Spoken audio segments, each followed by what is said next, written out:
Sourate 79. Les arracheurs. Au nom de Dieu, le tout miséricordieux, le très miséricordieux. Les anges qui arrachent les âmes des mécréants de force, et ceux qui prennent avec douceur les âmes des croyants joyeusement, et ceux qui flottent partout, concourant volontiers les uns avec les autres pour exécuter divers ordres.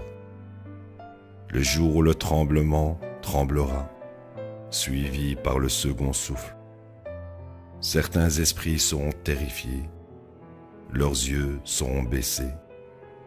Ils diront: nous avons été recréés de la tombe. Comment cela s'est-il produit après que nous soyons transformés en os décomposés?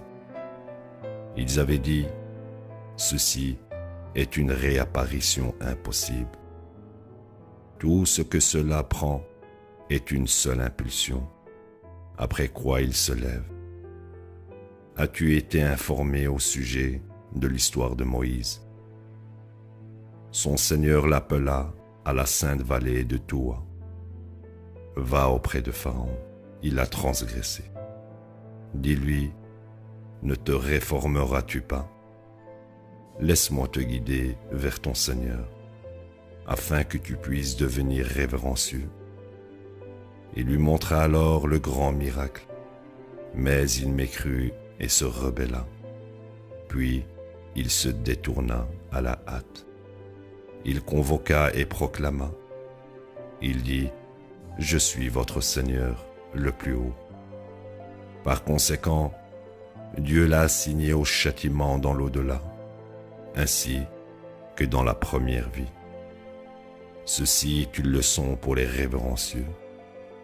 Êtes-vous plus difficile à créer que le ciel?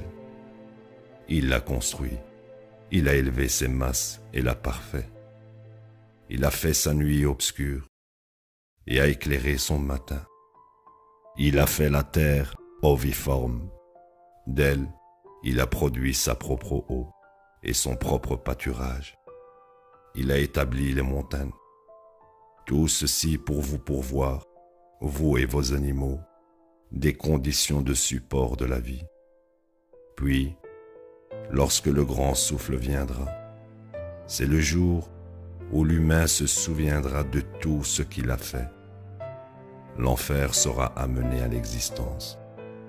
Quant à celui qui transgressait, qui était préoccupé par cette vie, l'enfer sera la demeure.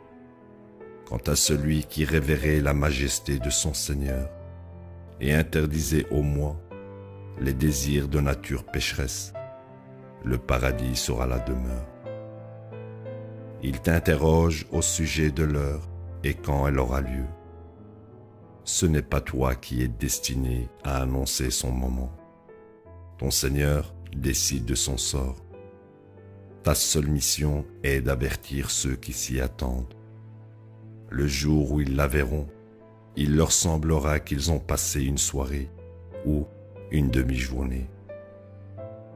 La ilaha illallah.